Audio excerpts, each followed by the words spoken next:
Il m'avait fait un dernier signe, puis, impuissant, j'avais vu son parachute s'ouvrir, pendant que moi je continuais de tomber seul.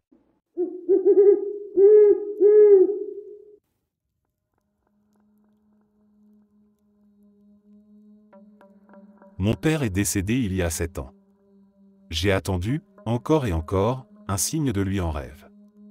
Tous mes proches disparus étaient venus me rendre visite peu de temps après leur départ, mais lui, il a mis 6 longues années avant de se manifester. Dans ce rêve, je me trouvais assise sur le canapé du salon d'une de mes autres existences. Je l'observais sans intervenir, regardant cette autre version de moi s'affairer auprès de l'un de ses enfants. Il y en avait plusieurs dans cette réalité alternative que je visitais régulièrement depuis l'enfance. L'ambiance était douce, banale et réconfortante, une scène typique de la vie de famille. Je me souviens avoir souri, tout en éprouvant un certain soulagement à l'idée que, dans mon propre univers, je n'avais eu qu'un seul enfant. C'est alors que, dans mon champ de vision, une fine fissure est apparue, juste à droite de moi sur le canapé. Une fente verticale, comme une entaille tracée dans l'air. Il n'y avait pas d'épaisseur, seulement une ligne d'un noir profond, aussi fine qu'un fil d'aiguille, s'étirant sur environ 1,50 m au-dessus du canapé. Puis, sans bruit, sans résistance, mon père en a émergé. La joie m'a envahi immédiatement, mais je n'ai pas pu m'empêcher de lui faire des reproches d'entrée de jeu. Pourquoi diable avait-il mis autant de temps à venir me voir? Il a souri, s'est excusé avec douceur, puis m'a expliqué qu'après sa mort, il était aussitôt revenu à la vie sous une nouvelle forme. Il m'a dit qu'il était à nouveau un bébé, qu'il avait une nouvelle mère, et qu'il l'aimait déjà. Il savait qu'elle serait une bonne mère. Intrigué, j'ai demandé comment il pouvait être un nourrisson et, en même temps, se trouver ici, dans cet autre univers. Il m'a répondu que tout existait simultanément, même si, de notre point de vue, cela ne semblait pas être le cas. Il a ajouté que loger sa conscience dans l'esprit d'un bébé rendait ses déplacements bien plus faciles. Puis, il m'a parlé de cette autre part de lui-même, désincarnée, qui restait en contact avec son essence et qui, selon lui, adorait manipuler les possibilités de l'électricité, libre de toute contrainte physique. Cela faisait sens, dans sa jeunesse, dans les années 60, il s'était consacré à la physique des hautes énergies. Il m'a confié que la véritable limite, celle qu'il n'avait pas comprise à l'époque, n'était pas l'électricité, mais la gravité. Il en était certain, et son ton ne laissait place à aucun doute. Après cela, il a observé mon autre moi, celle qui s'occupait tendrement de ses enfants. Puis il a secoué la tête avec un sourire entendu, comme pour me dire que l'on ne s'éloignait jamais vraiment de ce que nous étions profondément. Finalement, il m'a annoncé qu'il devait partir, que sa mère commençait à s'inquiéter et qu'il devait se réveiller. Nous nous sommes dit au revoir, et dans un mouvement fluide et naturel, la fine fente noire est réapparue. Il s'est glissé à travers elle et a disparu. J'ai vécu bien des choses étranges, mais jamais une visite de l'au-delà alors que j'étais en train de rêver dans la vie d'une autre version de moi-même.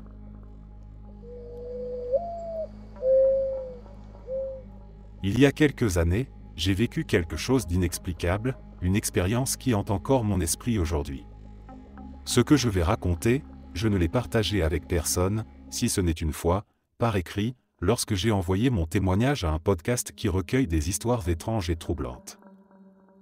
Depuis ma naissance, je souffre d'un problème cardiaque qui provoque parfois des accélérations incontrôlées de mon rythme cardiaque, au point d'aboutir à ce qui ressemble à une crise cardiaque. À plusieurs reprises, j'ai dû être transporté d'urgence à l'hôpital et rester sous surveillance pendant plusieurs jours. Un jour, une nouvelle crise s'est déclenchée. Elle était plus forte que les précédentes. Dans l'ambulance, alors que les médecins s'activaient autour de moi, j'ai soudain ressenti une certitude absolue, j'allais mourir. Mais cette pensée ne m'a pas effrayé.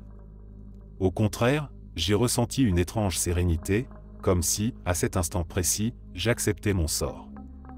Je ne voulais pas mourir, mais je ne luttais pas non plus contre cette sensation. Je me suis réveillé quelques heures plus tard, alourdi par une immense fatigue. Mon corps était là, intact, mais quelque chose n'allait pas. Dès l'instant où j'ai ouvert les yeux, une impression profonde et inexplicable m'a envahi. Tout semblait légèrement différent, comme si je ne m'appartenais plus complètement. J'étais bien dans mon corps, et pourtant, j'avais l'étrange sensation d'y être étrangère, comme si quelque chose s'était décalé sans que je puisse comprendre comment ni pourquoi. Ce malaise diffus était accompagné d'une urgence, il fallait que je prévienne mon petit ami. Je n'avais pas mon téléphone avec moi, mais je connaissais son numéro par cœur, ainsi que ceux de mon père et de ma sœur. J'ai emprunté un téléphone et composé son numéro. Lorsqu'il a décroché, j'ai ressenti un profond soulagement en entendant sa voix. Sans attendre, j'ai commencé à parler, lui expliquant rapidement ce qui s'était passé, le rassurant sur mon état et m'attendant à ce qu'il me dise qu'il arrivait immédiatement. Mais ce qu'il a répondu m'a glacé. Sa voix était posée, distante, presque méfiante. Il s'est excusé poliment et m'a dit qu'il ne savait pas qui j'étais. Sur le moment, j'ai cru à une blague. Je lui ai répété mon prénom, lui ai rappelé des détails de notre relation, lui ai parlé de moments précis que nous avions partagés, du dîner que j'avais préparé pour lui et sa fille seulement 2 jours auparavant. Mais il est resté ferme. Avec un ton grave et assuré, il m'a dit qu'il était marié à son ex-femme et qu'il ne me connaissait pas, puis il a raccroché. J'ai ressenti un choc indescriptible, une incompréhension totale. Tout ce que je croyais réel s'effondrait en un instant. Je savais qu'il avait divorcé de cette femme bien avant notre rencontre, alors comment pouvait-il être toujours avec elle?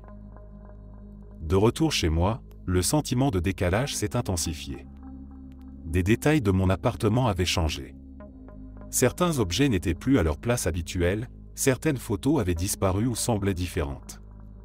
C'étaient de petites choses, mais elles s'accumulaient, renforçant cette impression de ne plus être dans le monde dont je me souvenais.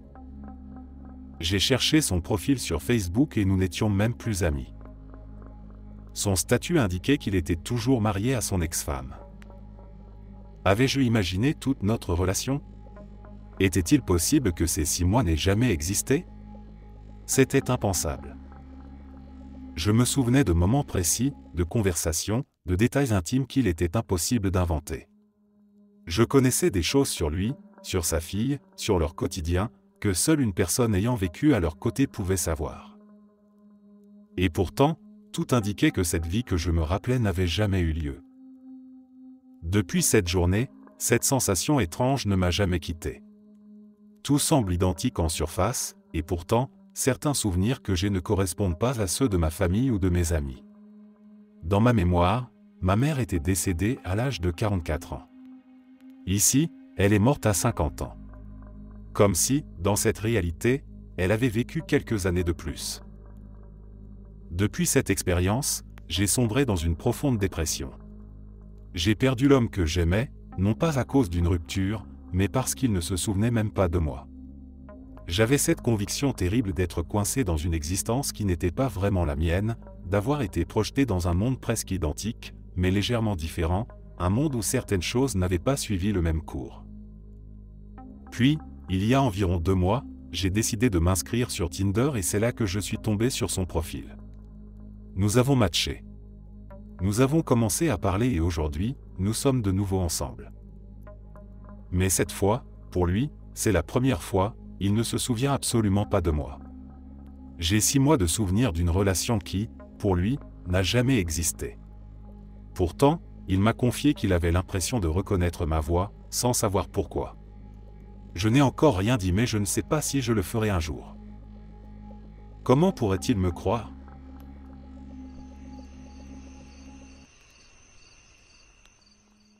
Je n'avais jamais entendu parler de cette théorie avant ce soir, et dès que je l'ai découverte, un souvenir m'a brutalement traversé l'esprit. J'avais 19 ans à l'époque, j'en ai 30 aujourd'hui. Ce soir-là, j'étais à la fête foraine locale. Sans trop réfléchir, j'ai posé ma boisson à côté d'un stand tenu par un forain avant de monter sur un manège.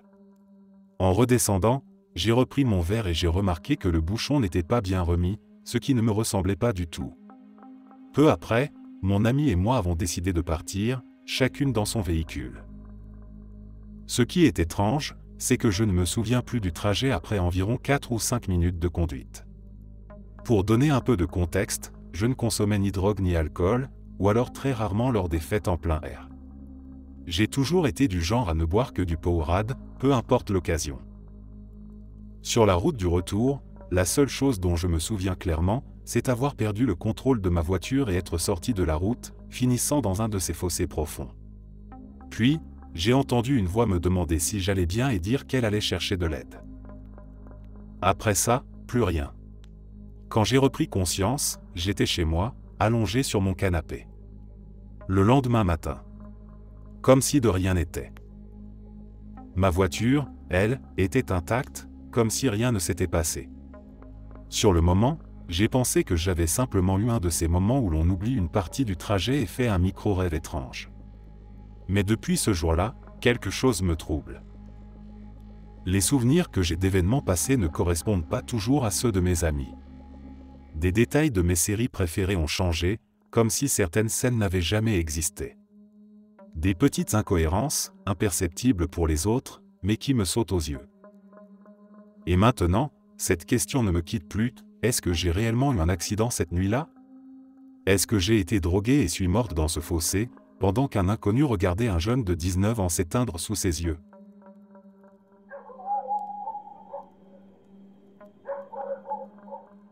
Cela m'est arrivé quand j'avais environ 18 ans, et peut-être d'autres fois sans que je m'en rende compte. J'ai un groupe d'amis qui ont tous vécu, au moins une fois, l'expérience étrange de mourir et d'en être conscient. Il semblerait que ce phénomène touche bien plus de monde qu'on ne le pense. J'ai essayé de comprendre ce qui se passe réellement et, à la fin de ce récit, j'ai rassemblé plusieurs témoignages similaires trouvés un peu partout. Ce jour-là, il venait juste de pleuvoir et la route était encore humide. J'étais en train de prendre une bretelle d'accès à l'autoroute, accélérant progressivement de 65 à 110 km/h pour m'insérer dans la circulation rapide. Dès que j'ai appuyé sur l'accélérateur, ma voiture s'est brusquement mise à chasser. En une fraction de seconde, j'ai perdu tout contrôle et me suis retrouvé en train de dériver en travers des 4 voies, mon véhicule tournait dans le mauvais sens. J'étais là, à glisser sous la pluie, regardant droit dans les yeux les conducteurs qui arrivaient sur moi à pleine vitesse. L'un d'eux, au passage, a même eu le temps de me faire un doigt d'honneur avant de disparaître dans un coup de vent. Puis, il y a eu un premier choc. Un bruit de métal broyé, de carrosserie qui se déchire. Ensuite, un autre impact, plus violent encore. Un son effroyable. J'étais certain que c'était la fin. Dans ma tête, tout était limpide, ma voiture allait percuter le parapet du pont et je finirais en contrebas, sur la route d'où je venais. C'était inévitable. Et pourtant, quand j'ai atteint le point où l'impact aurait dû avoir lieu, silence. D'un coup, je n'étais plus en train de glisser. Plus en train de tourner, ni d'entendre les bruits de collision. J'étais simplement arrêté, comme si de rien n'était. Ma voiture était immobile sur la bande d'arrêt d'urgence du pont, moteur coupé. Juste là, comme si je venais de m'y garer normalement. J'ai immédiatement ouvert la porte et fait le tour de mon véhicule, cherchant une trace, une bosse, un éclat de peinture, quelque chose. Mais il n'y avait rien. Pas une seule égratignure. Je n'arrivais pas à comprendre. Alors, j'ai juste allumé une cigarette, resté là sur la bande d'arrêt d'urgence, à essayer de digérer ce qui venait de se passer. J'ai appelé mes parents pour leur dire que je les aimais, sans leur expliquer pourquoi.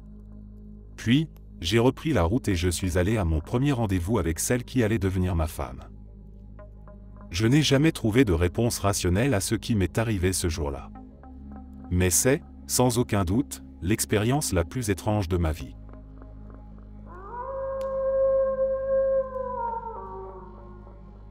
Ce dimanche 24 juillet à 16h, j'étais en train de ramasser des champignons quand je suis tombé sur un que je ne reconnaissais pas immédiatement. J'ai sorti mon téléphone et lancé une recherche d'images, mais les résultats étaient peu concluants. Alors, j'ai décidé de le goûter, juste pour voir s'il avait un goût amer, ce qui aurait pu indiquer qu'il était toxique. Il n'avait pas mauvais goût, alors j'en ai mangé environ la moitié. Plus tard, j'ai découvert qu'il s'agissait d'un faux lépiote. À minuit, je me suis réveillé, et pendant les 6 heures suivantes, j'ai évacué chaque goutte de liquide de mon corps, par tous les moyens possibles. Une véritable purge, inimaginable. À 7 heures du matin, malgré l'état dans lequel j'étais, je suis allé travailler, mais à midi, j'ai dû rentrer chez moi, incapable de me concentrer. De retour à la maison, j'ai bu une quantité énorme de soda au gingembre et, enfin, vers 19 h, je me suis endormi. C'est là que j'ai fait ce rêve. Mais ce n'était pas un rêve comme les autres. C'était une expérience aussi réelle que ce que je vis en ce moment même en écrivant ces lignes. Dans ce rêve, ma femme me réveillait pour aller changer nos enfants.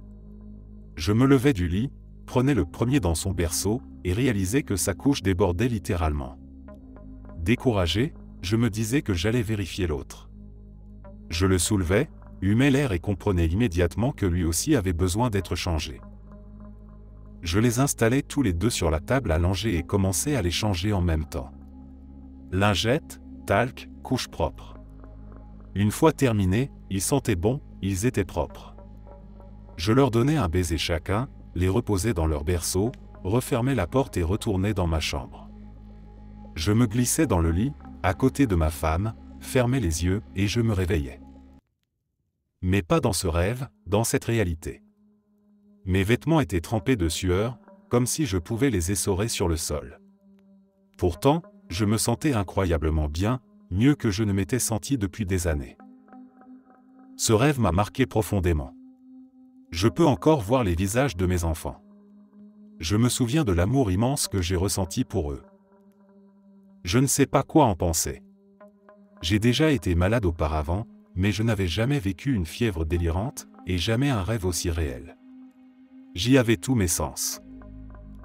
Et c'est encore plus étrange, parce que dans mes rêves habituels, je ne peux pas sentir les odeurs. D'ailleurs, dans la vraie vie, mon odorat est très limité. Mais là, je sentais tout distinctement. Je ne sais pas ce que cela signifie. L'expérience est passée, mais ce sentiment d'amour, lui, demeure.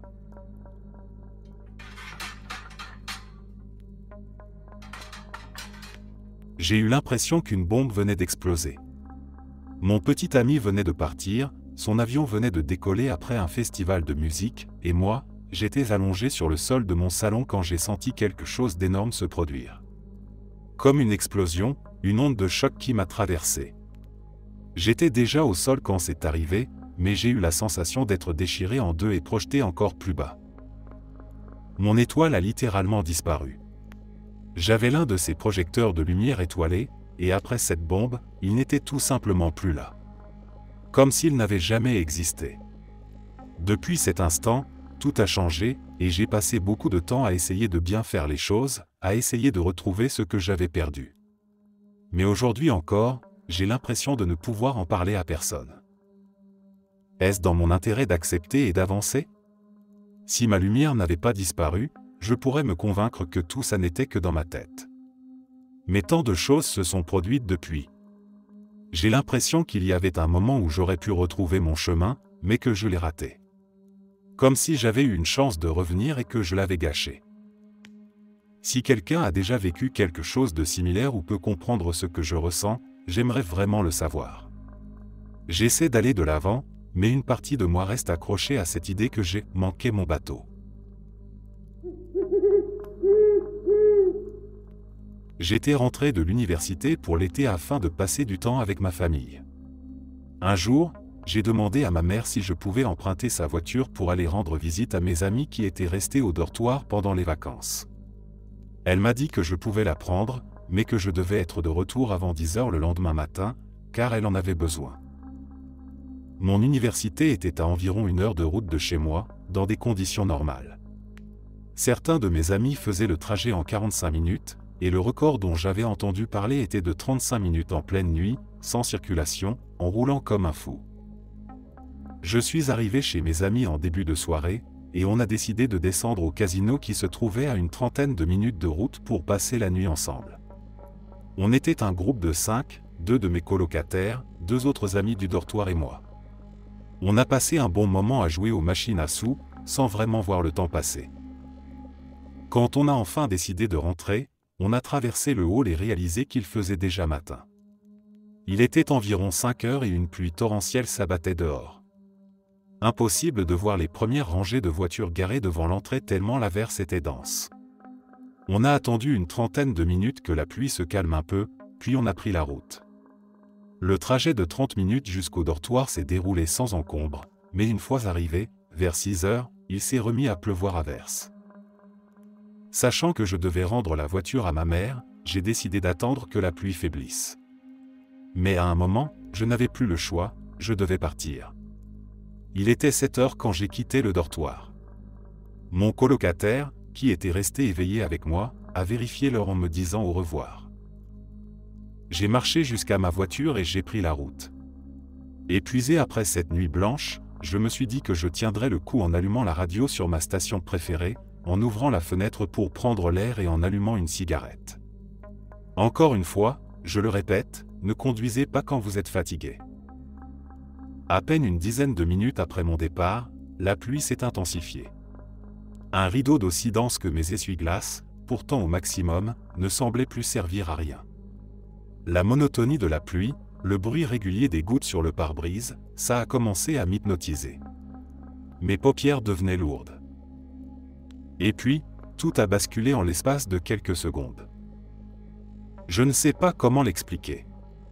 J'étais plus ou moins éveillé une seconde, et la suivante, tout était noir. Pas noir comme lorsqu'on s'évanouit ou qu'on perd conscience. Plutôt comme ce moment entre le sommeil et l'éveil, quand on est encore au chaud sous la couette, bien installé, et qu'on se dit encore 5 minutes. Je me sentais étrangement bien. Mes mains tenaient quelque chose, mais je ne savais pas quoi. Je voulais juste rester comme ça. Puis, un bruit assourdissant.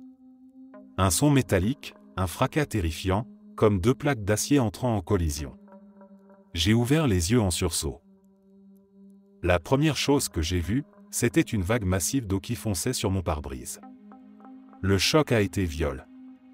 Une claque énorme contre la vitre, comme si elle allait exploser sous la pression. Le bruit était insupportable, une explosion liquide qui m'a instantanément ramené à la réalité. J'ai repris mes esprits en panique. J'étais toujours au volant de ma voiture, roulant en ligne droite sur la voie de gauche. Juste à ma gauche, la barrière en béton du terre-plein central. À ma droite, un énorme camion venait de me dépasser. C'est lui qui avait projeté cette vague d'eau sur mon pare-brise.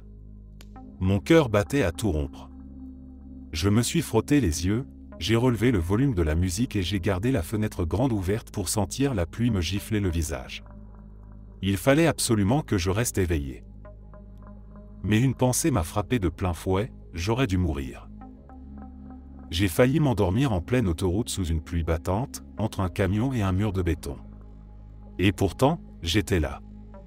Mais alors, qu'était-ce que ce premier bruit de collision ? Je pouvais encore l'entendre dans ma tête. 2 impacts distincts, l'un après l'autre. Le premier, un fracas métallique terrifiant.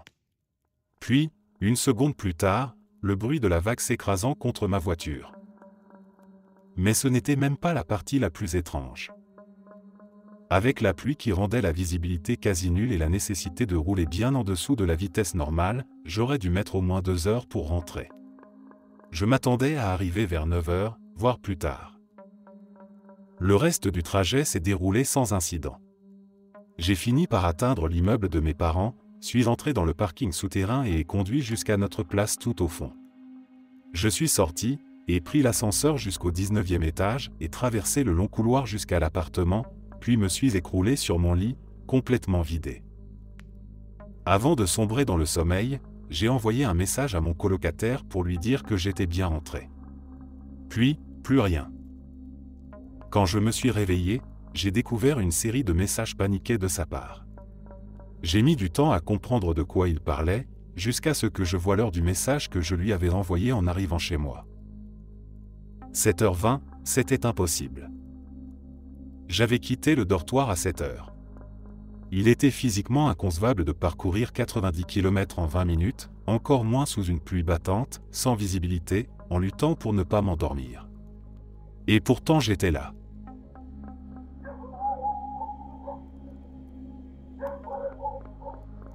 L'hiver 2013 à 2014 marquait l'apogée de ma période de soirée électro. Ce samedi-là, comme tant d'autres, j'étais allé à une rave dans un after local avec des amis. L'ambiance était électrique, la musique résonnait dans tout mon corps et l'excitation de la nuit s'installait doucement. À un moment, j'ai acheté une pilule de MDMA à un inconnu. Avec le recul, je sais que c'était une erreur, mais à l'époque, les risques semblaient moindres. Le fentanyl n'avait pas encore envahi le marché et les overdoses liées aux drogues de club restaient rares. La pire issue était généralement de dépenser 20 $ pour une gélule sans effet. J'ai avalé la pilule et très vite, j'ai compris que ce n'était pas de la MDMA.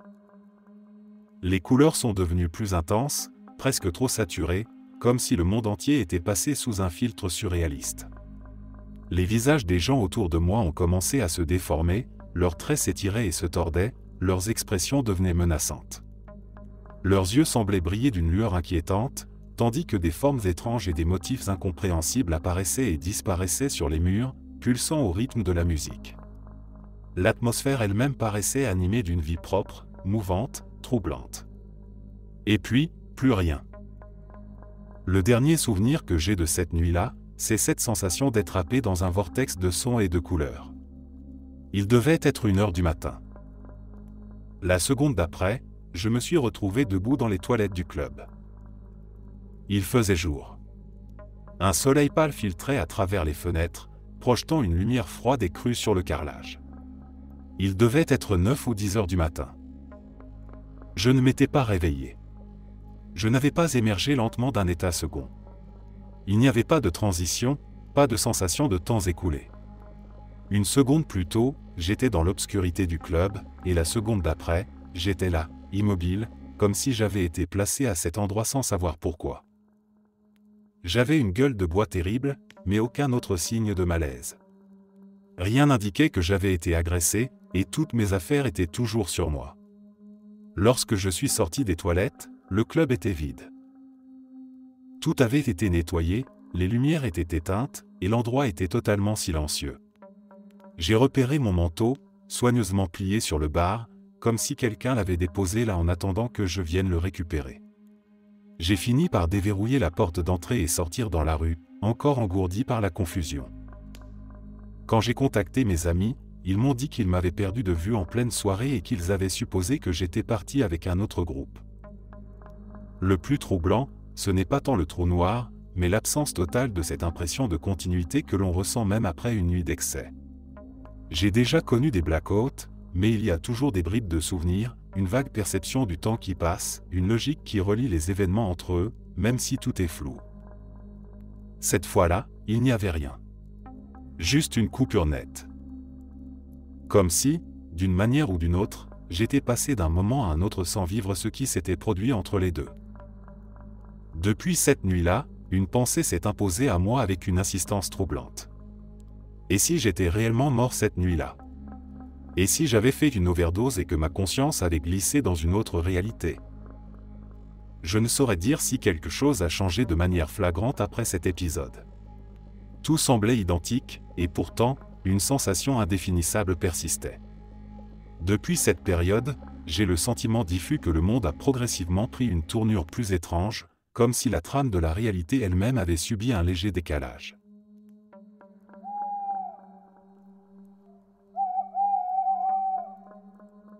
Vous connaissez cette théorie selon laquelle, lorsqu'une personne meurt dans une ligne temporelle, elle bascule dans une autre? Je crois que c'est ce qui m'est arrivé. Au début du mois de juillet cette année, ma famille et moi devions partir en road trip dans le Montana pour rendre visite à nos grands-parents. Mon père, ma mère, mon frère, ma sœur et moi étions tous du voyage. Mais avant même de partir, j'avais un sentiment terrible, comme un avertissement. Des images d'accidents de voiture me traversaient sans cesse l'esprit, et j'étais persuadé que si nous prenions la route, nous allions avoir un grave accident. C'était étrange, parce que même si je souffre d'un trouble anxieux sévère, cette sensation-là n'avait rien à voir avec mes angoisses habituelles. En plus, j'adore les road trips, ils ne m'ont jamais causé la moindre inquiétude. J'ai fini par en parler à mes parents, leur disant que j'avais un mauvais pressentiment sur ce voyage. Ils ont balayé mes inquiétudes en me disant que c'était juste mon anxiété qui parlait. Pourtant, au fond de moi, je n'avais jamais été aussi certain de quelque chose. Monter dans cette voiture, c'était comme signer mon arrêt de mort. On a pris la route un samedi. Après environ 6 heures de trajet, j'ai commencé à me sentir ridicule. J'ai même fini par me calmer complètement, me disant que j'avais sûrement exagéré et que tout allait bien. C'est à ce moment-là que les choses ont basculé. Mon père a passé un pont et, d'un coup, tout a changé. J'ai eu l'impression de voir le monde en ralenti pendant ce qui m'a semblé être 4 minutes entières. Mes parents discutaient et riaient juste avant, mais soudain, leurs mouvements sont devenus étrangement lents. La lumière dans la voiture a commencé à se modifier. C'est là que j'ai vraiment eu peur, car j'ai cru que je devenais fou. Pendant quelques secondes, une lumière aveuglante a inondé l'intérieur du véhicule. J'ai regardé ma famille et, brusquement, je ne savais plus qui ils étaient. J'avais conscience d'être assis à côté d'eux, mais je ne comprenais plus ce qu'ils représentaient pour moi. Puis, aussi vite que c'était arrivé, tout est revenu à la normale. La lumière s'est estompée, je les ai reconnus de nouveau, mais j'avais l'impression que quelque chose, imperceptible, avait changé. J'ai fermé les yeux, essayant de comprendre ce qu'il venait de se passer. Et c'est là que j'ai vu quelque chose qui n'aurait jamais dû exister dans ma mémoire. Des images d'un accident, du sang. Notre voiture et une autre, un minivan, réduit à l'état d'épave sur le bas-côté, juste après le pont. Des corps déchiquetés. Et pire encore, des sensations que je n'aurais jamais dû connaître. Je savais ce qu'avait l'air une matière cérébrale éclatée. L'odeur de quelque chose qui brûle. L'agonie de ne plus pouvoir respirer. Mais cet accident n'avait jamais eu lieu. Et pourtant, je me souvenais distinctement de la voiture devant nous qui changeait brusquement de fil, alors qu'un camion était juste devant. Je me souvenais du choc latéral, du bruit, du chaos. Je n'ai jamais eu d'antécédent de psychose. Je n'ai jamais été impliqué dans un accident de voiture, ni vécu de traumatisme qui pourrait expliquer ça. Ce n'était pas un souvenir, ce n'était pas un délire, ce n'était pas une crise d'angoisse. J'aurais peut-être pu oublier cette expérience, la ranger dans un coin de ma tête et ne plus y penser, mais depuis, chaque fois que je prends le volant, ça me revient. Et ça m'a rendu plus prudent, presque trop. Je ne sais pas ce qui s'est réellement passé ce jour-là. Je ne suis pas quelqu'un de spirituel, je suis plutôt un esprit scientifique, rationnel. Mais ce moment précis, cette sensation d'avoir disparu pendant un instant avant de revenir, je ne peux pas l'expliquer. Peut-être que je me fais des films, que mon cerveau a imaginé un scénario catastrophe pour une raison obscure. Peut-être que je donne trop d'importance à quelque chose d'insignifiant. Mais quoi qu'il en soit, je voulais partager cette expérience, car elle me hante encore aujourd'hui.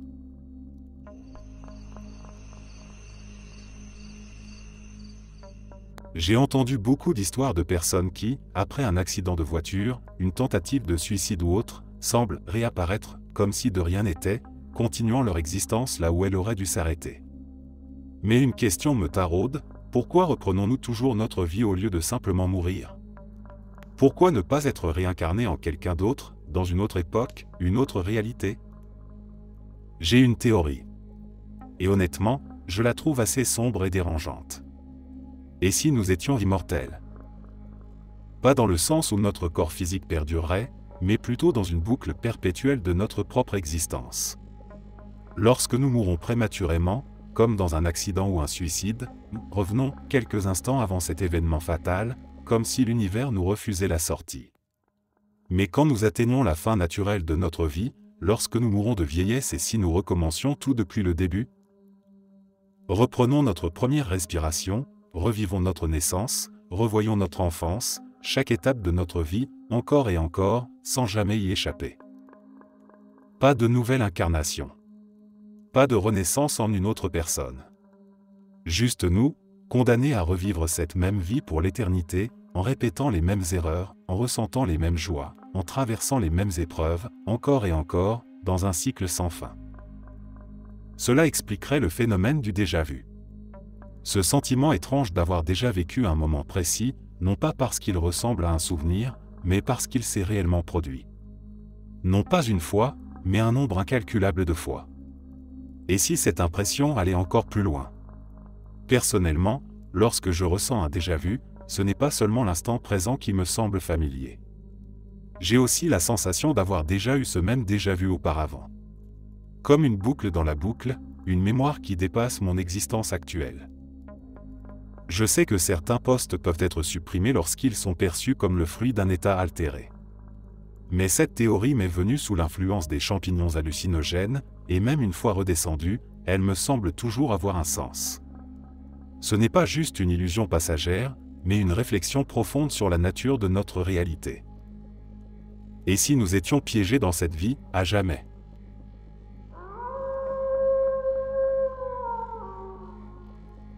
J'avais environ 10 ans à l'époque, et je vivais dans une petite ville du nord-est du Kansas. Une grande partie de ma famille habitait dans une ville du Nebraska, et comme nous étions des habitués d'une église là-bas, nous faisions le trajet au moins 2 fois par semaine. Ce jour-là, nous devions vider le sous-sol et comme nous n'avions pas de camion, nous avons emprunté celui d'amis de la famille, un modèle à cabine allongée. La benne était remplie de cartons, et nous avions aussi empilé des boîtes à l'intérieur, dans l'espace arrière de la cabine, jusqu'au plafond. Notre destination était un Goodwill dans la ville du Nebraska. Nous roulions sur notre itinéraire habituel, ma mère au volant, moi sur le siège passager avec notre chien sur les genoux. Nous approchions de la frontière entre le Kansas et le Nebraska et allions traverser un pont à 2 voies sans accotement. C'est là que tout a basculé. Un véhicule arrivait en sens inverse, suivi de près par un 18 roues. Sans attendre que nous passions, le camion a soudainement commencé à doubler la voiture en plein sur le pont. Je me souviens de ma mère qui a écrasé la pédale de frein et tourné violemment le volant vers la droite, prête à nous jeter hors du pont. Les cartons ont volé en avant, s'écrasant sur nous. Mon chien a été projeté de mes genoux et s'est fracassé contre le tableau de bord. Et puis, tout ce que j'ai vu, c'était la calandre massive du camion, remplissant tout mon champ de vision à travers le pare-brise. Il n'y avait plus rien d'autre. Juste cet immense mur de métal fonçant droit sur nous. Puis, le noir complet. L'instant suivant, nous étions sains et saufs, de l'autre côté du pont, roulant normalement sur la route. Les boîtes étaient toutes revenues à leur place, comme si elles n'avaient jamais bougé. Mon chien était tranquillement assis sur mes genoux, indemne. J'ai éclaté en sanglots, complètement paniqué. Ma mère, elle aussi, pleurait, récitant des prières à voix haute en conduisant. Je lui ai supplié de faire demi-tour et de rentrer chez nous, mais elle a refusé. Elle a juste continué à rouler, les larmes aux yeux. Ce n'est que plus tard que nous avons remarqué un détail troublant, un petit camion nous avait suivis tout du long. Sur toute la portion de route qui a suivi, il est resté derrière nous sans jamais nous doubler, alors qu'il aurait eu plusieurs occasions de le faire. Il n'a dépassé que bien plus tard, une fois arrivé à une portion de route à 4 voies. Et au moment où il nous a enfin dépassés, il nous a lancé un regard inexplicable. Un regard figé, intense, presque terrifié. Comme s'il avait vu quelque chose qui défiait toute logique. Mais ce n'est pas tout. Pendant des mois après cet événement, chaque fois que nous passions sur ce pont, au moins 2 fois par semaine, nous pouvions voir nos traces de pneus sur le bitume, juste à l'endroit où nous avions freiné en catastrophe et commencé à partir sur le côté. Comme si quelque chose avait bel et bien eu lieu. Comme si, dans une réalité, nous étions sortis du pont. Mais que, d'une façon ou d'une autre, nous avions été replacés sur la route. Encore aujourd'hui, ma mère et moi en parlons. Et chaque fois, elle répète la même chose, c'était les anges.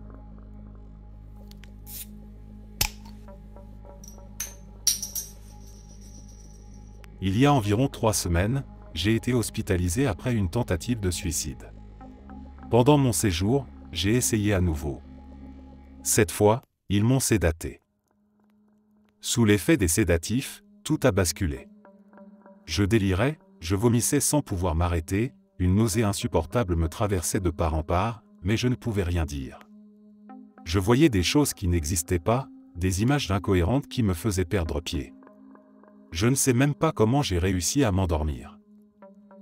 Le lendemain matin, tout semblait normal. L'hôpital était le même, les infirmières, les couloirs, tout était en place. Mais dès que j'ai franchi la porte de sortie, quelque chose ne collait pas. Mes parents, habituellement stricts, toujours en colère quand je sors de l'hôpital, étaient méconnaissables. Ils croyaient en la santé mentale maintenant. Plus de remarques sarcastiques, plus de moqueries sur mes tentatives. Rien. Comme s'ils avaient été remplacés par d'autres versions d'eux-mêmes. Puis, il y a eu A. A, c'était mon meilleur ami. Un gars brillant, mais brisé. Un toxicomane, un survivant, un bordel ambulant mais un cœur en or. Il portait ses cicatrices, physiques et mentales, et je l'avais toujours connu ainsi. Mais quand je suis sorti de l'hôpital, ce n'était plus lui. Il était net, propre, totalement guéri de tout. Plus aucune trace de son passé. Plus aucune addiction. Plus aucune blessure. Quand je lui ai demandé ce qui s'était passé, il m'a regardé comme si j'étais fou. Ses parents ne l'avaient jamais maltraité. Il n'avait jamais été agressé sexuellement. Il n'avait jamais eu de tas. C'était un autre A. Là où il était désordonné et chaotique, il était maintenant froid, distant, calculateur. Comme si toute la douleur qui avait fait de lui celui que je connaissais avait été effacée. Puis il y avait Monsieur M, un ami de longue date, depuis 5 ans. Avant mon hospitalisation, nous étions proches. Après ? Plus rien. Je ne ressens plus rien pour lui. Et lui non plus. Et pire encore, ses souvenirs ne sont pas les miens. Il parle de moments passés ensemble dont je ne me souviens absolument pas. Des histoires qui me sont totalement étrangères. Mais il a des preuves. Des photos, des messages, des souvenirs concrets de choses qui, pour moi, n'ont jamais eu lieu. Ce monde n'est pas le mien. Je crois en l'immortalité quantique, et tout me pousse à penser que je ne suis plus dans la même réalité qu'avant. Peut-être que, cette nuit-là, sous sédatif, je suis mort quelque part. Et en me réveillant, j'ai glissé dans un autre univers. Un univers où tout semble légèrement décalé, où les gens ne sont plus tout à fait eux-mêmes, où quelque chose d'indéfinissable et irrévocablement brisé.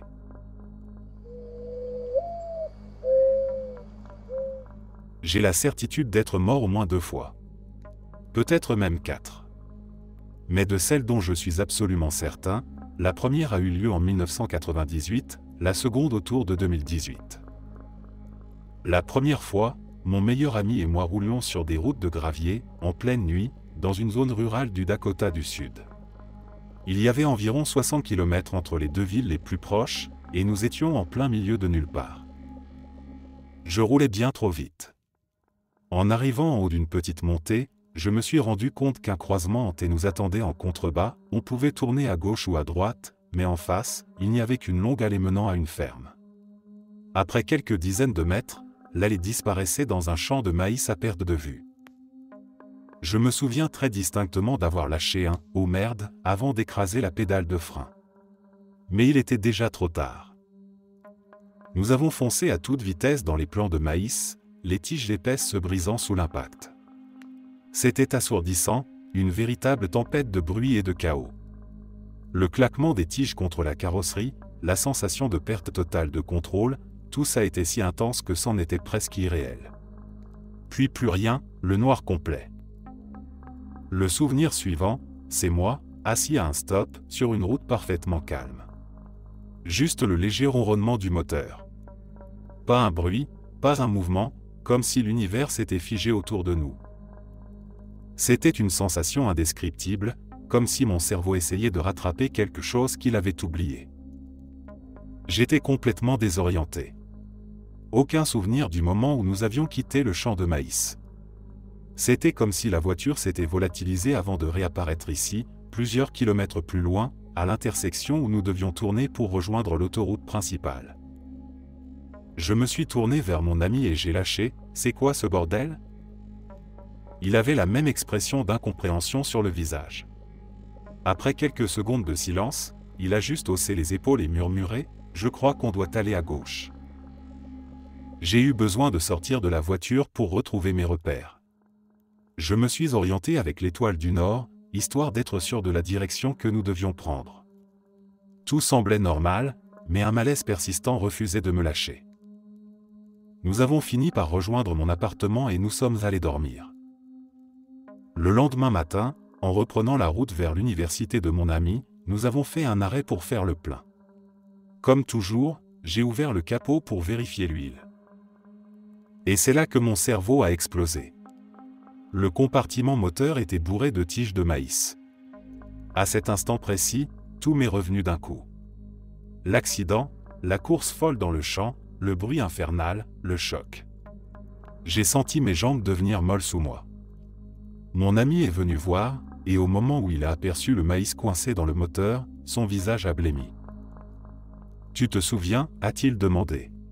« Ouais. » Nous avons passé les 5 heures de route suivantes à tout analyser, comparant nos souvenirs.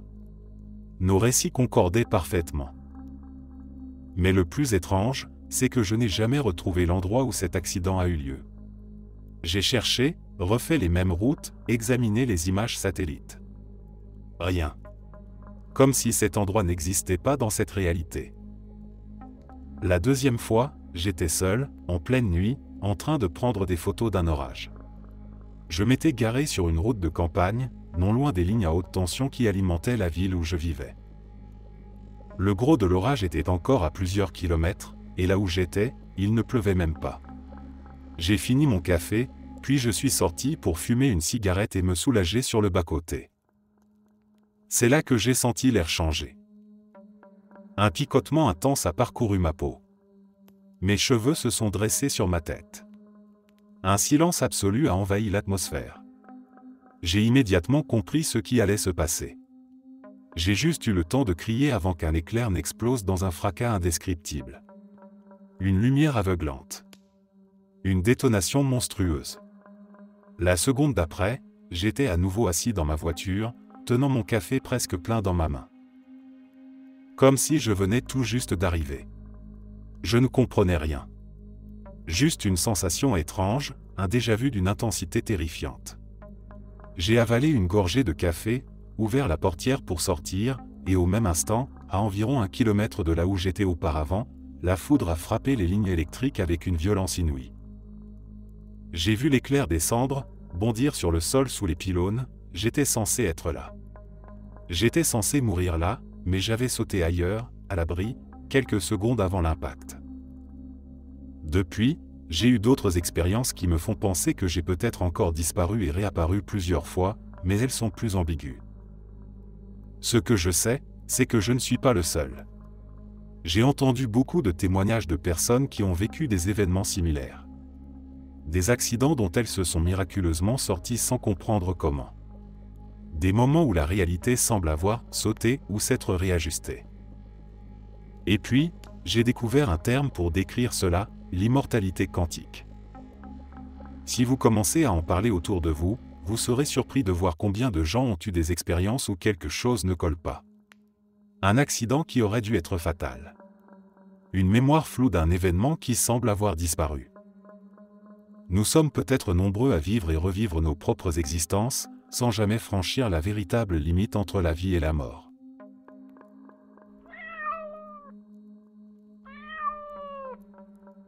L'histoire commence lorsque j'avais 18 ans, à peine engagé dans la marine américaine.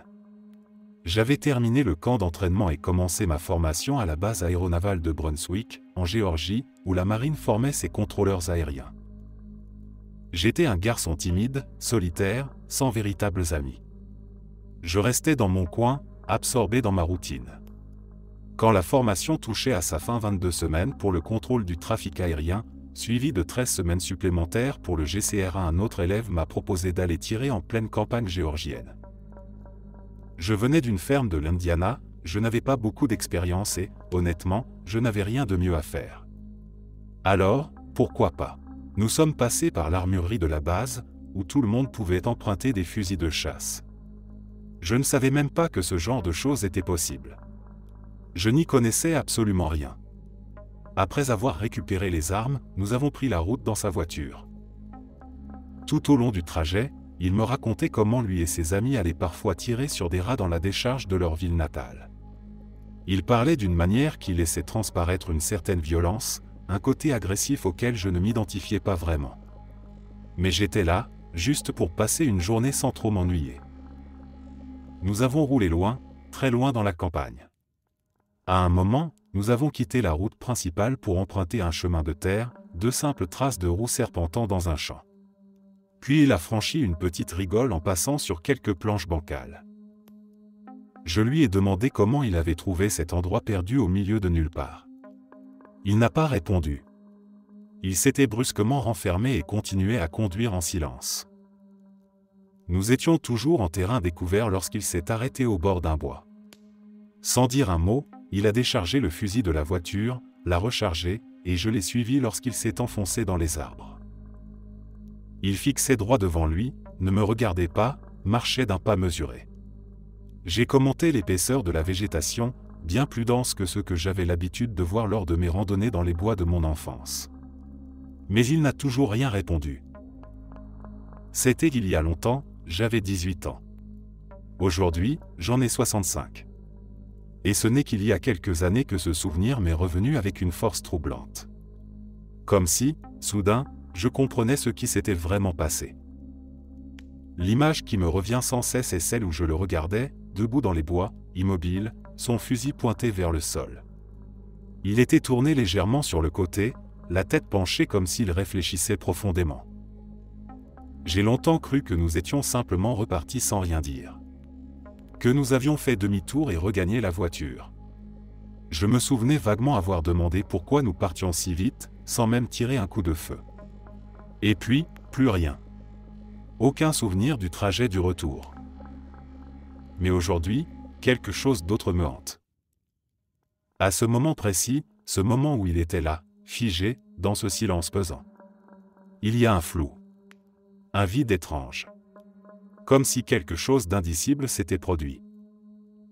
Et cette idée insidieuse me ronge, et s'il m'avait tiré dessus? C'est un sentiment viscéral, qui n'existait pas dans mes souvenirs pendant des décennies et qui, pourtant, s'est imposé avec une évidence glaçante. Je n'ai aucune preuve, aucun indice tangible. Rien de concret, rien qui puisse prouver que cette impression tardive est réelle. Mais pourquoi, après toutes ces années, cette scène me revient-elle sous un jour si différent? Ce moment où il restait là, absorbé dans ses pensées, sans me regarder, m'apparaît aujourd'hui sous un angle trop inquiétant pour que je l'ignore. Et cette sensation persistante que j'ai peut-être, d'une manière ou d'une autre, manqué quelque chose, ou perdu bien plus ce jour-là. Quand j'étais enfant, j'ai toujours cru qu'après la mort, on allait au paradis. Mais cette conviction a disparu le jour où j'ai eu 14 ans. J'étais un enfant profondément déprimé. En surpoids, constamment épuisé, incapable de trouver le sommeil. Un jour, je n'ai plus supporté le poids de tout ça. J'ai avalé presque 30 comprimés de paracétamol. À partir de 8, c'est déjà une dose mortelle. Je me suis retrouvé à l'hôpital, mais contre toute attente, j'en suis ressorti sans la moindre séquelle. Les médecins étaient stupéfaits. Mon foie et mes reins n'avaient subi aucun dommage. Rien. Comme si rien ne s'était passé. Mais quelque chose avait changé. Après cette tentative, le monde autour de moi n'était plus exactement le même. Je commençais à avoir des souvenirs de choses qui n'étaient jamais arrivées. Des images, des événements, des détails qui n'existaient pas dans ma vie d'avant. Tout me semblait légèrement décalé, comme si j'avais basculé dans une version alternative de la réalité. À 15 ans, j'ai recommencé. Cette fois, j'ai pris 9 comprimés. Direction l'hôpital à nouveau. Et à nouveau, je suis sorti de là indemne. Pas de complications, pas d'effets secondaires. Rien. Et à nouveau, le monde avait changé. Puis, il y a eu cette nuit du 4 janvier. Je dormais paisiblement quand je me suis réveillé au son de cris paniqués. Un incendie avait éclaté dans la maison voisine. Nos maisons étaient collées l'une à l'autre. En sortant de ma chambre, j'ai vu les flammes lécher nos murs. Le feu nous gagnait et pourtant, je suis sorti de là sans une seule brûlure. 3 fois. 3 fois où j'aurais dû mourir, 3 fois où rien ne m'a atteint. Alors, j'ai commencé à me poser des questions. Et si, dans une autre réalité, je n'avais pas survécu? Et si, au moment où j'aurais dû mourir, j'avais simplement glissé dans une autre version de mon existence? Peut-être que, dans un autre univers, je ne suis plus là.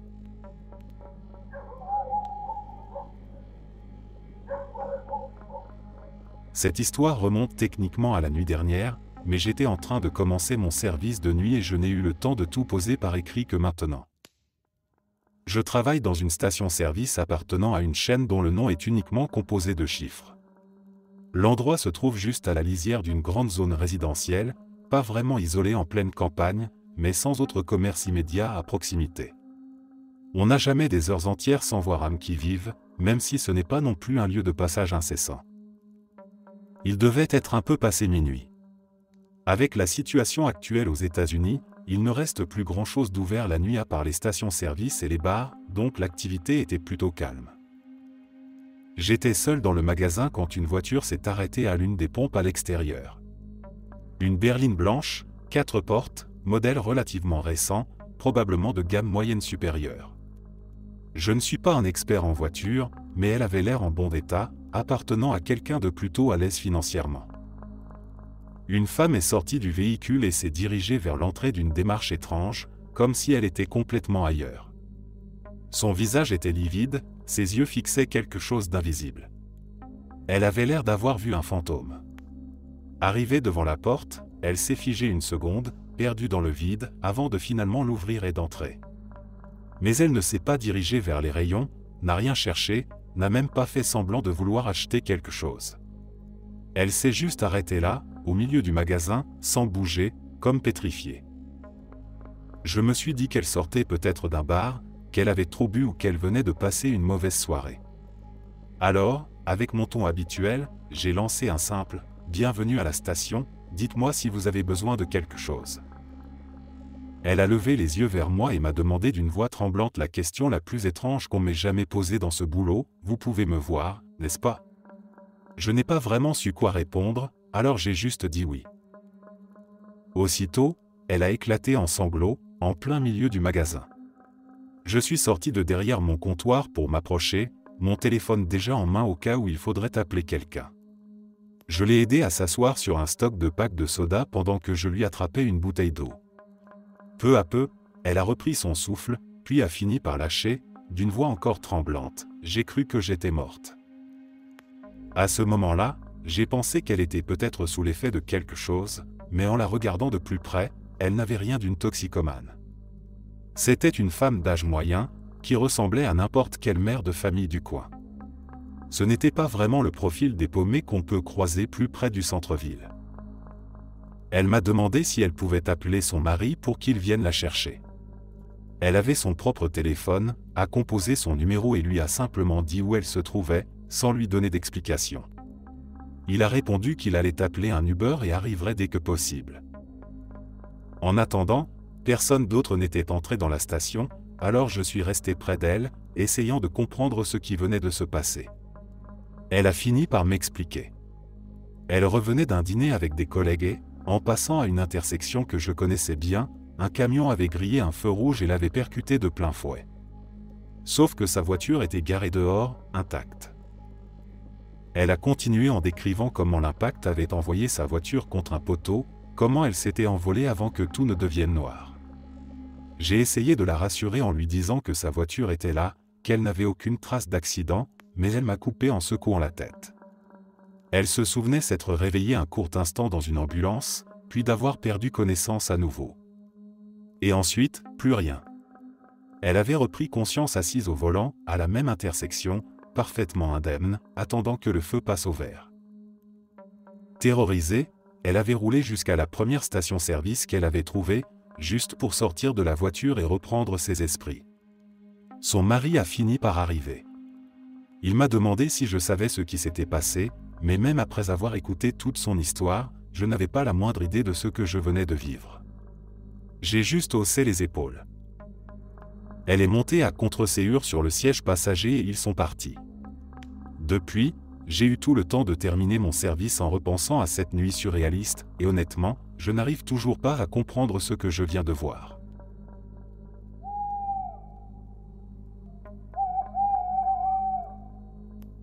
Avant la pandémie, j'étais dans un état catastrophique.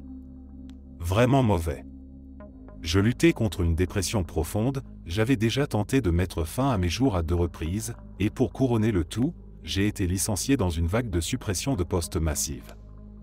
Ce qui a rendu la chose encore plus difficile à avaler, c'est que, en tant que cadre supérieur, j'avais été impliqué dans la préparation de cette vague de licenciements. J'étais fermement opposé à la décision de tout externaliser, mais mes tentatives de raisonnement n'ont servi à rien. La direction avait décidé d'offrir une prime de départ à ceux qui resteraient jusqu'au dernier jour, ce qui nous laissait environ 3 mois avant la fin. J'étais rongé par le stress à l'idée que toutes ces personnes allaient perdre leur emploi, moi y compris. Ce qui me frustrait le plus, c'était de voir tant de mes collègues paralysés par la peur, incapables de prendre une décision, et pourtant ne rien faire pour s'en sortir. J'ai commencé à voir un thérapeute, qui me conseillait de me concentrer sur moi-même, mais je n'y arrivais pas. Tout ce qui comptait pour moi, c'était d'aider mes collègues à mettre à jour leur CV et à chercher du travail. Certains travaillaient dans cette entreprise depuis des décennies et n'avaient jamais eu à se préparer pour un entretien d'embauche. Ils étaient tétanisés. J'ai essayé d'organiser des ateliers pour les aider, mais la plupart ne venaient même pas. Au milieu de tout ça, j'ai dû rompre avec ma compagne. C'était une relation toxique, malhonnête. J'étais malheureux, mais je m'accrochais à l'idée qu'avec le temps, nos disputes la feraient changer. Ça n'est jamais arrivé. Puis j'ai dû demander à ma fille de quitter la maison. La décision la plus difficile que j'ai jamais prise. Elle était bordélique, entre autres choses, et la cohabitation devenait impossible. Quand elle est partie et que je me suis retrouvé célibataire, j'ai passé un mois entier totalement seul. La semaine, je travaillais. Le vendredi soir, je rentrais chez moi et je ne parlais à personne jusqu'au lundi matin. Je n'appelais personne, personne ne m'appelait. J'avais tellement laissé le stress me ronger que même mes amis avaient fini par prendre leur distance. Ma dépression a empiré. Mon appétit a disparu. Plus rien ne me faisait plaisir, même mes loisirs habituels. J'ai perdu toute motivation, même pour faire du sport. Puis, j'ai perdu mon emploi plus tôt que prévu, car la date du licenciement collectif avait été avancée. Je me suis retrouvé sans travail, sans aucun appel, sans soutien, seul dans mon appartement. Pendant 2 mois et demi, ce fut le néant. J'ai commencé à désespérer en voyant que mes recherches d'emploi n'aboutissaient à rien. Aucune réponse, aucun entretien, rien. Ça a gravement affecté ma santé mentale, d'autant plus que mon compte en banque fondait à vue d'œil.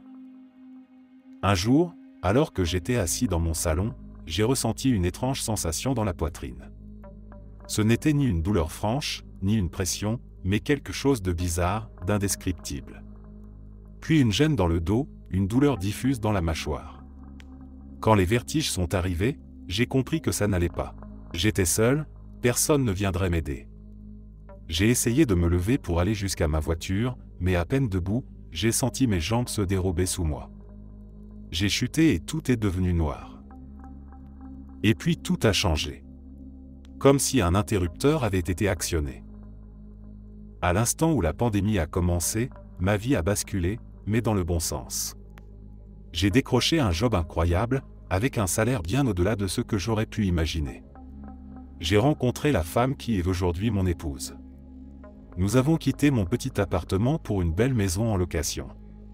Puis, plus tard, j'ai acheté une immense maison, chose que je n'aurais jamais cru possible, surtout avec mon historique de crédit qui avait toujours été compliqué. J'ai acheté une voiture de luxe, mis de l'argent de côté.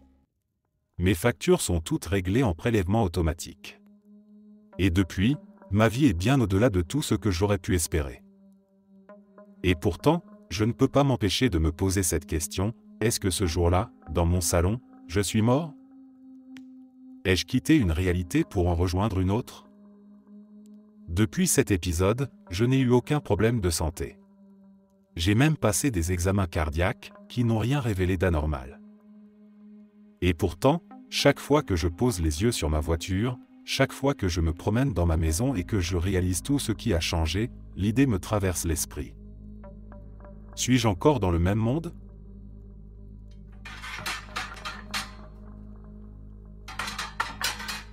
Je crois que c'était le milieu des années 90, peut-être 1995. J'avais le sentiment d'être dans une banlieue ou une petite ville proche de Détroit. Je traversais un bar en direction des portes arrière qui donnaient sur une grande terrasse. En sortant, je baissais les yeux sur moi-même. Ma peau était naturellement hâlée, ma silhouette marquée par une poitrine généreuse.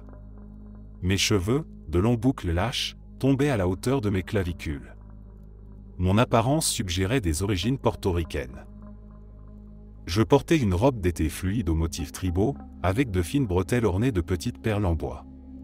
Les couleurs du tissu se mélangeaient entre le rose, le violet et un doré profond tirant sur le moutarde. La robe descendait jusqu'à mes chevilles, dévoilant des sandales à talons. Sur la terrasse, mes amis étaient installés autour d'une table, de l'autre côté. L'endroit m'était familier, j'y étais venu plusieurs fois. La terrasse était vaste, entourée d'une haute palissade en bois qui garantissait l'intimité des lieux. Quelques bannières promotionnelles, notamment celle de la bière Corona, étaient accrochées aux clôtures. L'espace était organisé en plusieurs niveaux, chacun formant une sorte de petite plateforme. Au centre, un bar extérieur à l'allure de cabane servait de point de service pour éviter les allers-retours à l'intérieur. Le toit était recouvert de fausses pailles séchées, donnant un air de station balnéaire à l'endroit. 2 barman travaillaient à l'intérieur, s'activant autour des pompes à bière. Avant de rejoindre mon groupe, je décidai de commander directement au bar. Le lieu était bondé ce soir-là, et attendre un serveur prendrait trop de temps. Je m'approchai du comptoir, juste en face des tireuses à bière, où de la condensation perlait sur le métal brillant. C'est à ce moment-là que je le vis. Assis tout près, un homme très grand et séduisant m'observait avec une attention marquée, mais sans lourdeur. Son corps s'orienta légèrement vers moi, son sourire était chaleureux. J'y répondis instinctivement. Son visage m'apparut avec une netteté déconcertante, chaque détail gravé dans ma mémoire. Il mesurait environ 1,85 m, ses cheveux sombres, un peu longs, tombaient presque à la hauteur de son menton. De légères ondulations adoucissaient ses traits marqués, et il les avait repoussés derrière ses oreilles. Son regard était d'une profondeur insondable, si noir qu'il en semblait presque irréel. Il me rappelait Adam Driver, mais avec une silhouette plus élancée et des traits plus affinés. Il déclara qu'une femme aussi belle que moi ne devrait jamais être sans verre à la main. D'un claquement de doigts, il fit venir le barman et insista pour m'offrir un verre. Je ne rejoignis pas immédiatement mes amis. Au lieu de cela, nous discutâmes longuement. Il était incroyablement charmant, terriblement captivant. Chaque mot que je prononçais semblait l'intéresser profondément. Dans cette foule agitée, il me donnait l'impression que nous étions seuls. J'étais consciente des regards en coin de mes amis, des sourires complices qu'ils échangeaient en remarquant l'évidence de notre connexion. Puis, quelque chose changea. Les images devinrent floues, mon corps s'alourdit. Une sensation étrange s'installa, une nausée sourde, une confusion épaisse. Tout devint noir. Lorsque je repris conscience, je me sentis engourdi, la tête lourde, comme après une nuit d'ivresse trop forte. Mes paupières refusaient de s'ouvrir complètement. Une douleur sourde pulsait dans mon crâne. Petit à petit, la lucidité revint. J'étais assise, mais mon corps me paraissait étrangement inerte. Mon cou et ma tête étaient affaissés vers l'avant. Lorsque je tentais de bouger, je compris l'horreur de ma situation. Mes poignets étaient attachés derrière moi, mes chevilles solidement ligotées au pied d'une chaise. Autour de moi, l'endroit semblait délabré. Une pièce aux murs sales, poussiéreuse, à l'odeur de renfermé et de déchets en décomposition.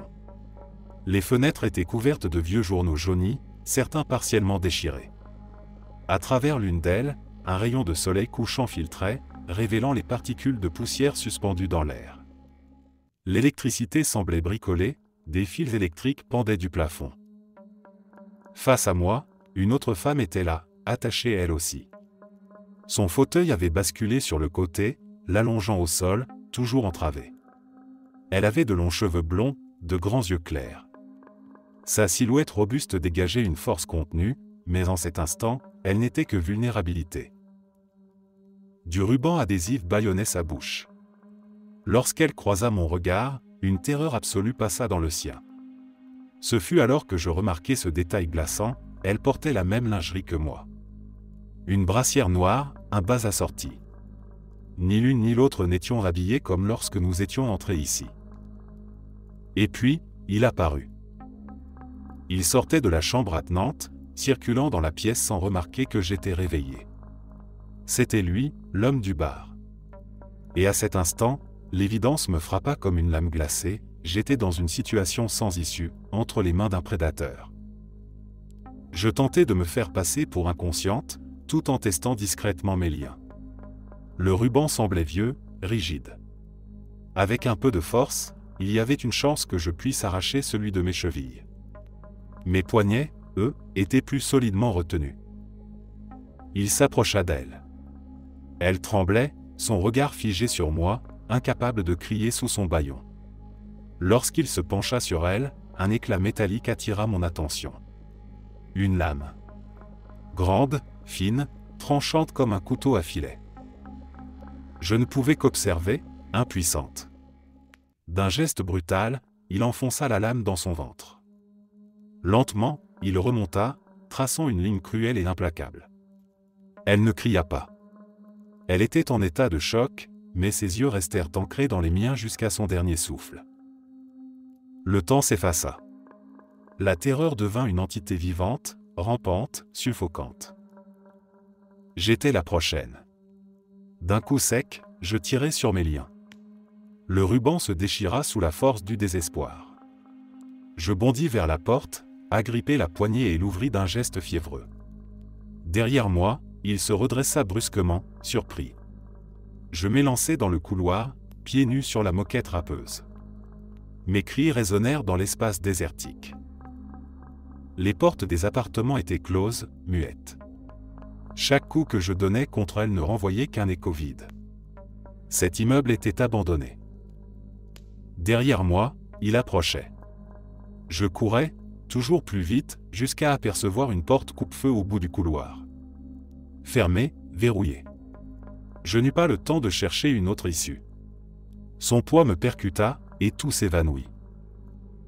Le froid du sol sous ma peau nue. L'odeur âcre de la poussière, des gravats. Son souffle rapide. La douleur, le noir, je me réveillai en hurlant. Ce rêve, s'il s'agissait bien d'un rêve, ne m'a jamais quitté.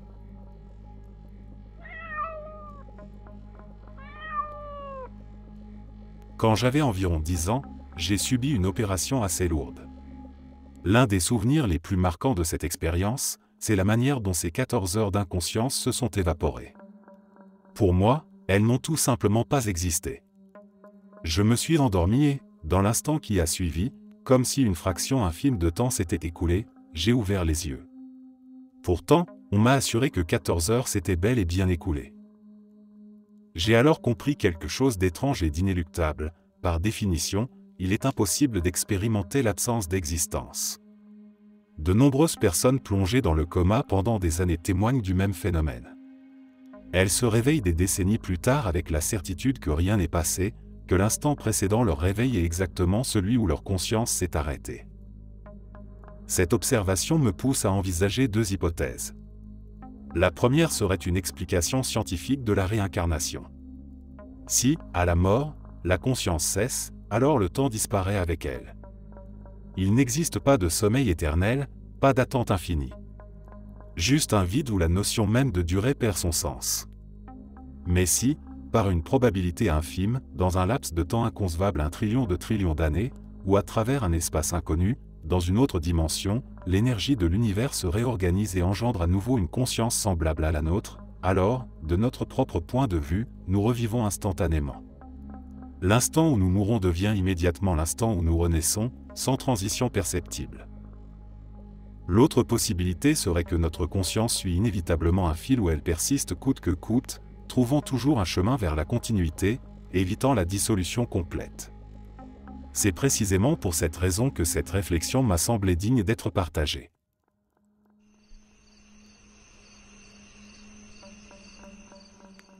Depuis mon enfance, une idée me hantait, sauter en parachute.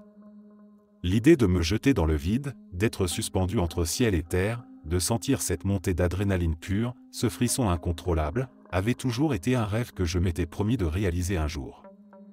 Pourtant, comme tant d'autres rêves, il s'était perdu dans le tumulte de la vie.